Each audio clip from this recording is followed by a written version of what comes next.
So my name is Gift, and I'm a senior, and I come from Ghana Senior High. This poem is called 906. What is the coin saying? Give a stranger your knife, draw out your blade, pitch your life on this fight. The stranger is a beggar, he doesn't have much energy to use, but you have a weak wife and need for king. Who would fight the more their full power when, at the end of this battle, bright future has been promised?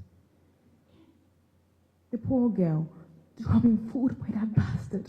Now there's a 6-year-old child having to take care of a sick mother. But how can he? The world only moves in the vanity of gold. A bottle. The saints call it the devil's weapon, but an incapable man finds it to be gold of itself. It's just the gold used for these bottles. It's a set hold of a crying daughter. What kind of father is this? The night falls when the world truly wakes up. The gold of the earth can only be seen when the moon casts its glow. So that is when the blood needs to flow. So the father and son can both wear the black cloaks. Just most that work at daylight can't tell the difference between the golden glow of the snake's eyes and that blood-red vampire's laugh. Of the misfortunate woman, the world gives her no choice but to sell away only her for nothing but the dust of that blood-stained gold. Her crying daughter hide under the bed is sure to have a good future as well. After all, what's the point of being beautiful when the greatness to protect their beauty causes the tears to flow? As the sun bids goodbye to the work at daylight, it's inconsiderate the child that sits in the cold, dirty floor as white flakes fall. Someone will come to claim the honorless child. Surely they just want able walking hands and feet to hoard more gold. The child will follow because it matters not how you survive, but that you do. The child will learn that with food comes the cold touch of a blade, and that silver shine will bathe in the blood of one just as disgusting as the one he calls master. But when the sun said goodbyes and the clothes of a desperate covered their faces, the beggar that now simply wants another chance at a better life, the soldier that's in desperate need for more money for that lovable sick wife, the poor boy to only ever heard the hurtful words of the dying woman he calls mother, the poor drunken man's daughter to be forced to give away her only her for nothing but the tears from not already tainted eyes, the poor child to only ever have a future of a tool, and the most who believed they all should die as they the rotten laugh of that blood-red vampire. The saying, it matters not how you survive, but that you do, creates a very own meaning under the watch of that cold silver moon. 9 or 6, just which is which. In any case, only 6 is a correct number. It's just how you to know if what you say is really 6 though. Just know there will always be 2 sides to a coin, and that Mother Earth is a cold, cold woman.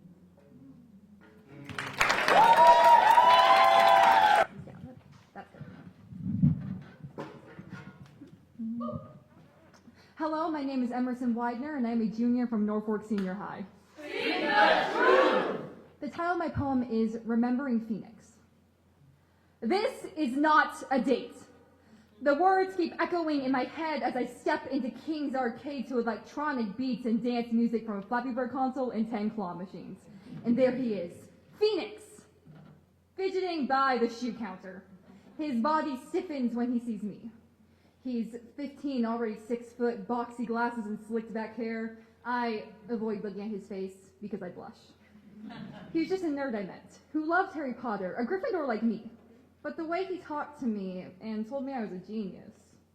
Again, this is not a date. As we step up to the concession stand, he tells me that cheesy fries are best. Heart pounding, I'm surprised I have enough breath to order. He pulls out his wallet. I protest! He wins. But I buy us both water. Once we start bowling, I'm smiling, I'm confident. He's in his element. Eyes laser focused on the lane. He rolls, he scores. My turn. I hoist the heavy ball up to my chest, and I yeet it. The wrong direction. My cheeks burn, but he simply picks it up and hands it back to me. Electricity sparks between our flesh. Maybe this wouldn't be so bad as a date. However, some older girls once told me, just so you know, he hates women. Apparently there was someone before me. She turned his sweetness down. He slashed out bitterly.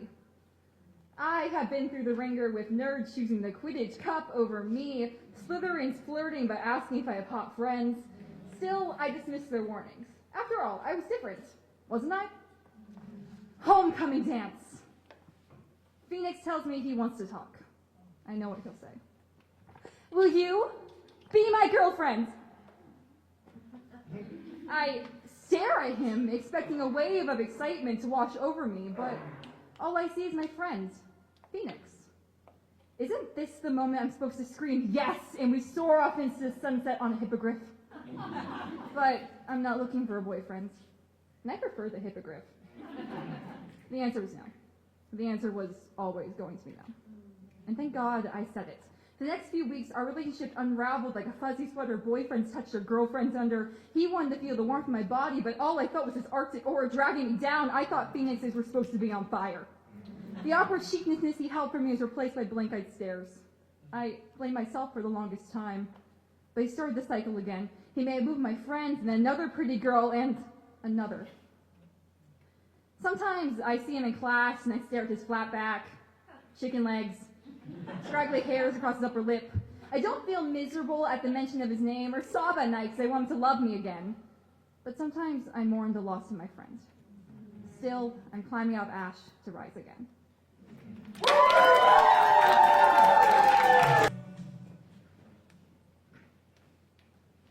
My name is Briley, and I am a junior from Norris. All right. And my poem is called Dear Summer 2017. I'm fine, I think. How are you? It's been very still these last couple of weeks, and I have been struggling to catch any sleep. All of the adults around me seem so distant. They're planning for something, and it has your name in front of it.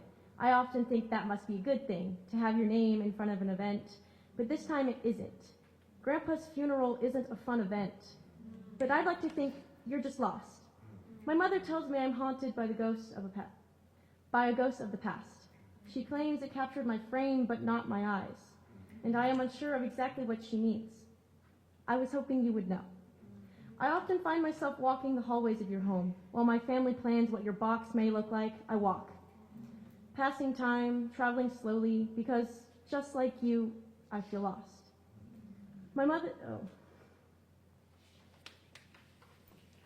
Because the air around me is forever damp, and I hear the voices embedded in the wooden walls. There are clothes piled high on the rotting floor, pictures of familiar people thrown on cluttered tables, and your coat is still hung up at the door. I know you are not home, and so I occupy your bed. The sheets smell of salt water and pine, warmth and memories, the grief. And suddenly, I am exhausted. I pretend to feel your weight beside me. Your hoarse voice cuts through the silence, leading me to solace, if only for a moment. Close your eyes, child. And so I do. You came to me in my dream, for what I know was the last time. Even so, I saw you come home, sulking in the dark door frame, your drowsy eyes meeting mine. And yet, I couldn't come to greet you because I was afraid. My mother once told me how you forget, that you don't remember who I am or why I would be sleeping in your bed. So I stay very still. Even while the room spins, I watch you slump closer to me. Slow and deliberate, I want to reach out, to scream, to cry. Do you remember my name? It's Briley. I miss you. There is no recognition on your face, no words spoken, and yet I understand. Too soon I awake and know you were gone. Summer 2017.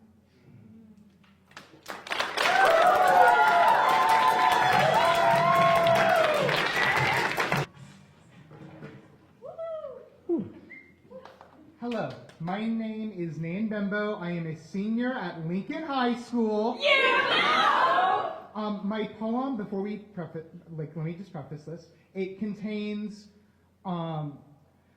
imagery of the Holocaust. So if you need to leave the room, leave now.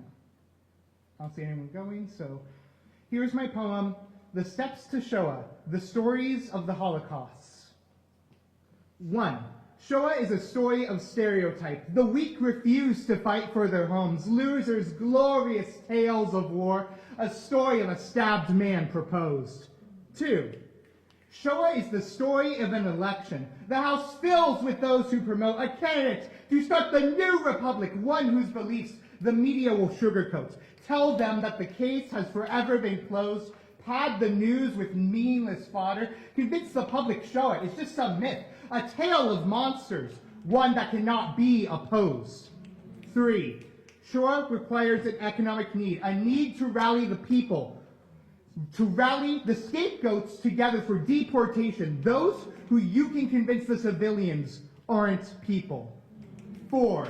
Shoah can be a night of broken glass where you can't tell where the screams are coming from. All the words are slew. All they can see is the end of a barrel, smiling with the burning, fleshy stew of their cultures behind you. Then, when they trust people will interfere, the reflection of cold stainless steel will only show man, whose blood boils in the pot with the sin of life, creating a diaspora on both sides of the river of bodies. 5. Gather a conference filled with those who agree that maybe Shoah is the final solution. The true goal of the powers that be is a goal of execution. 6.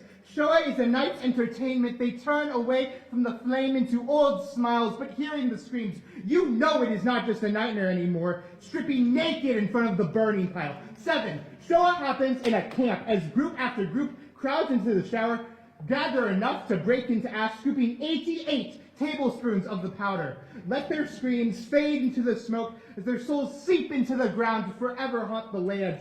Shoah is the clean of the chamber of the gas to thrust the next group into till they fail to stand.